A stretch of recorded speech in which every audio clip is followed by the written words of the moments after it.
What's up, everybody? Welcome back to Outside Line Media. We're here talking about the IMSA Chevrolet Sports Car Classic. That's the government name of the race. It's the Detroit Grand Prix. Yeah, It was a pretty good race, I think, overall. I mean, any race that Porsche Penske doesn't win is a good it's a good race. race. That is a good race, and they did not win. Also, Um, breaking news just recently, Porsche Penske DQ'd from qualifying in Le Mans. Just have to throw that in there. Go see our Penske cheating videos.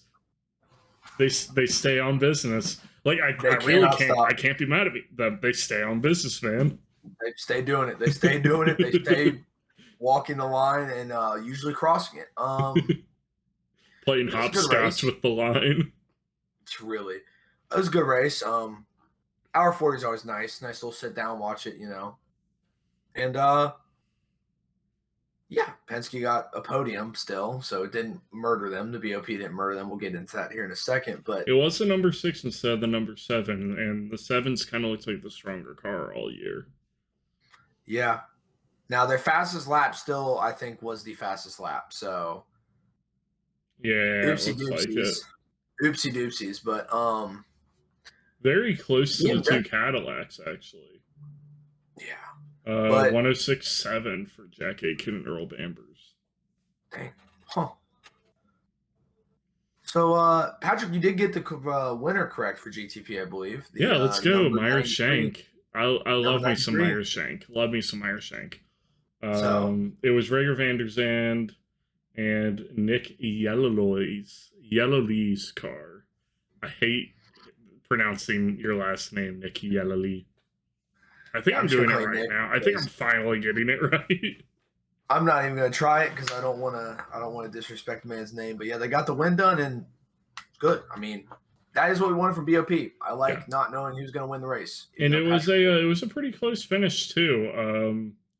Traffic definitely played a big part. The Cadillac and the Penske pair were running close together. The second Penske of Tandy and Nazar got blocked in traffic a little bit, and it was looking like Cadillac was having a really strong run on the Acura, but then once they hit traffic, especially a narrow street circuit like Detroit, it's just so hard to pass in traffic there. Yeah, you can't really get through, and it's unfortunate. A lot of people have thoughts on Detroit, the track. I understand. Look, I'm gonna say low key, the IMSA and the IndyCar races were both bangers. Yeah, people still have the hate on it, Yeah. I do wish that we were at Belle Isle. I think we would have better racing at Belle Isle, and it's just a cool venue. I'd love to go to a race. Look, if IndyCar or IMSA goes back to Belle Isle, I will go because it just seems like a really cool venue to have a race at. But I don't honestly get the hate for the Detroit street circuit. I get it. It's a shitty street circuit. It's super bumpy. But that's kind of entertaining. Yeah, that is the great thing about IMSA and IndyCar. More so IMSA, but I swear you could put these guys on a time trial course in a antique mall's parking lot, and they'd probably make a good race. Put those guys on 71-75 going through Cincinnati, man. They could make it work. They could. I mean, I think they could make anywhere work. And that's what we love about it. Put them on 42 back by Florence Speedway. I've lost multiple hubcaps down there. I watched you lose hubcaps there. One hubcap actually passed you. You got passed by a hubcap. I got passed by my hubcap. Unbelievable. But yeah, I mean, I see both sides. Like, I get why people don't like it, but also it is kind of funny. Like, it's a funny thing to be like, this doesn't look correct. I wish that they would put at least a little bit of money into the track, repaving it before. Like, I don't need it to be perfectly flat for the race. But, like, fill the potholes, guys. Come on. Yeah, do basic city maintenance at a minimum, please. I know that's a lot to ask from you, Detroit, but please. If Chicago can do it, so can you. Yeah, I don't know, for real. But let's go over the rest of our predictions since we mentioned how yours, and then we'll touch on the BOP. Is that the only thing you got correct, I believe? That's the only thing that I got correct. I had Roxy winning in GTD Pro. Yeah, like every one of my predictions did absolutely horrible. Yeah, I only got one, and it was the number 64 Ford Multimag Mustang hitting the apex. And boy, let me tell you, did they hit the apex?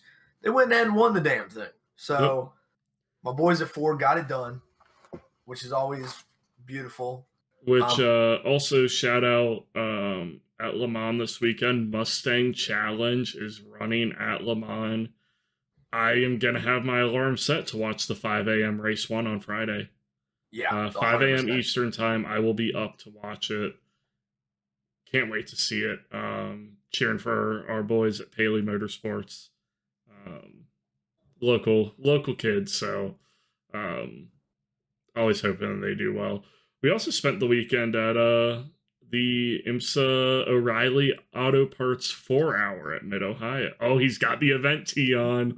He's got the event shirt on. Is that the 2025 one, or did you buy one of the discounted 2024? No, this is a full price 2025. Shout out Mid Ohio for having the previous year's merch on a pretty good discount. Making sure it doesn't go to waste. All the merch there was on discount. I got this. I got myself a Turner Motorsports hat for under 60, I think, for both combined. So I picked up a nice Brian Herta Autosport tee. Shout out Brian Herta Autosport for winning in the TCR class. And shout out Turner Motorsports. Shout out Turner Motorsports for winning in the GSX class.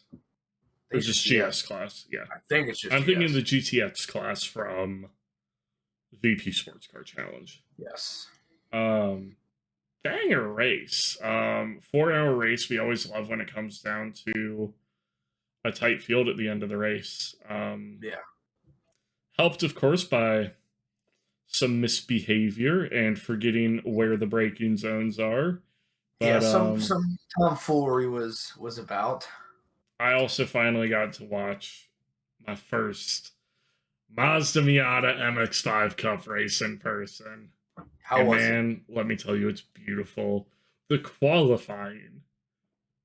These people are throwing dive bombs into turn 4 at Mid-Ohio during not even during the warm-up lap in qualifying. Well, we're sitting there, we're watching them come out for qualifying, and I can hear over them say, well, the race director told them, let's not go all out at one time. And guess what they did? They all went out one time. But there was I think it was like 2-second. It was like a second average benefit from being in the draft. So everyone jockeying, everyone wants to stay together. It's chaos. We saw Lightning McQueen get almost spun and have a tire rub.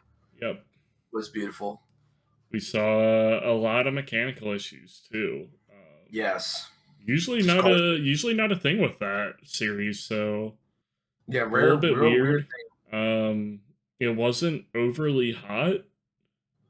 And then the second race, it was raining and like 60, so yeah, it was great weather for racing. Yeah, so except for the pouring down rain on day 2, yeah, but it was only in the morning. Yeah, it cleared up by the time they did the actual 4-hour. It only affected juniors really. VP was in rain too, wasn't it? Yeah, and Miatas were on a drying track, I think. Yeah. Because there were even a couple cars in the 4-hour that went out on wet tires to start the race. There's 2 cars at the start of the race went on 4 tires, and that did not work out for them. No rain ever came. Yeah, kind of a tale of 2 halves for Turner Motorsports, unfortunately, in the GS class. I think they basically sandwiched the running cars. Yeah, no, literally. The number 96? 95? 6? Which one won? The 94?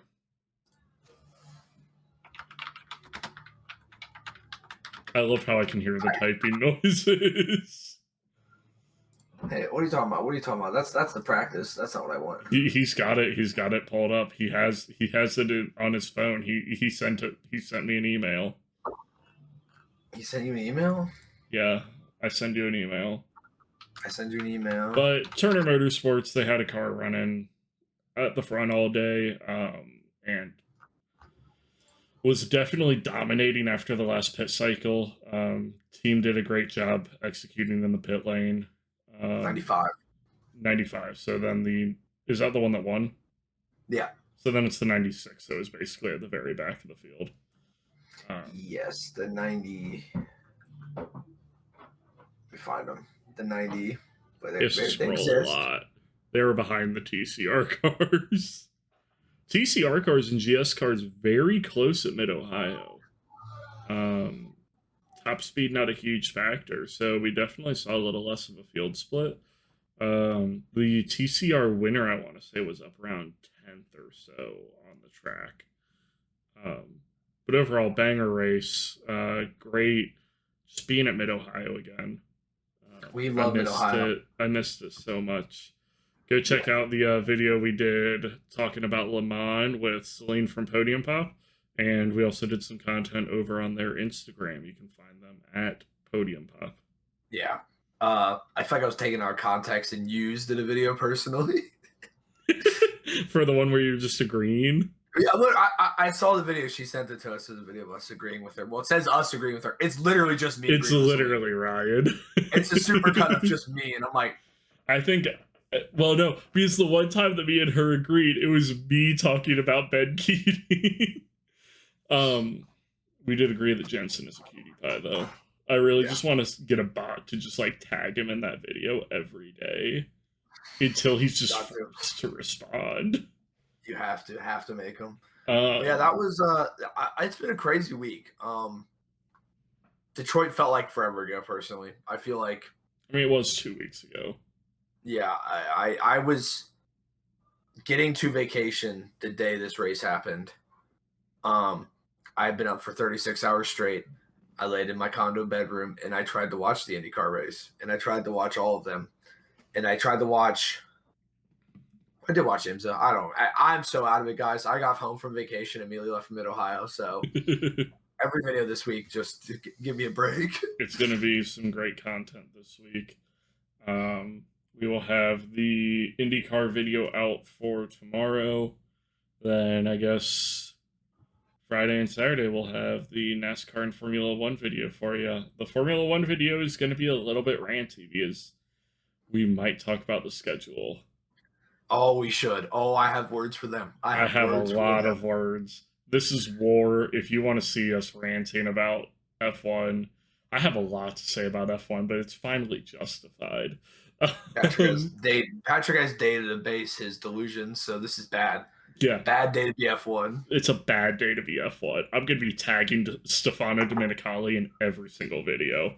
But IMSA, greatest racing series on Earth, maybe behind IndyCar. Depends on the week for me. I do love me some sports car racing. IMSA's better than WEC, though. I will die on that hill. But go watch Le Mans. IMSA is better than WEC because of accessibility for us. That's my opinion. And they also just race more. Yeah. WEC's like 6 races. Half of IMSA drivers are WEC drivers, I feel like. So, not half. Yeah. That number's wrong. It's basically just like racing. Yeah, and that's all the factory drivers are running in both, basically. Yeah, we love racing. But yeah, keep an eye out for more content. Not this coming weekend. This coming weekend's Le Mans. And then next weekend we'll be back at Mid-Ohio for the Speed Tours. I forgot the title sponsor of it, but we're going to be there for Speed Tour. A lot of different racing going on, some vintage sports car racing, some Formula 4, Formula Regionals, and... Permco? Is that what it is? Permco Grand Prix? Permco's the title sponsor of the race at Mid-Ohio, but Speed Tours, I feel like there's a title sponsor of just Speed Tours. I could be wrong. And then there's also going to be some PSSA there, which I am really looking forward to. There's going to be some prototypes racing in that race. It's going to be a fun time. Looking forward to some good multi-class racing mixed with some good open wheel. And yeah, it was a great weekend, and looking forward to even more to come. Let's go. We love IMSA. And this was a scattered video about IMSA. Did we do the top 3 ever? I don't think we ever did the top 3. Let's rip that real quick. Yeah, top 3 in GTP was the number 93 Acura Meyer Shank Racing with Curb Agajanian. P2 was the Wayne Taylor Racing number 10. Let's go, Cadillac, finally getting a good result. And then P3, It's not a podium without Porsche Penske in 2025. We've got the number 6 Porsche Penske rounding out the top 3. Ryan, who do we have in GTD Pro? GTD, we got the number 64 Ford Multimatic Mustang. Winning it, of course. We love the boys of Mustang. There are some straights in there. It's going to be inevitable. In second, we got the number 3 Pratt Miller Corvette. Corvette. Hell yeah. And then third, we got Faf in the Lambo. Good old PFAF. Good result. Faf going to jump. The jump manufacturers, maybe that result's good enough to stop them for now. They just need consistency, man. No, that's for real. And you know, our 40 race can be deceiving because look, I'll be happy if they know who their manufacturer is next year before, like, a month before Daytona. So if they know in 2025 who their manufacturer is for 26, I will be so happy because they'll actually be able to do the Roar before the 24. Yeah, they won't. I don't know if they did Roar last year. I don't think they did. Don't think so. But Faf just needs some consistency. I know they've had some financial issues with that team. That's half the reason why they weren't sure they were going to be competing this year. We got to chase the money. Hopefully that P3 prize money is enough to steady the ship a little bit. Yeah, for real. But yeah, that was IMSA. Thanks for watching today. Yeah. See you guys. Peace.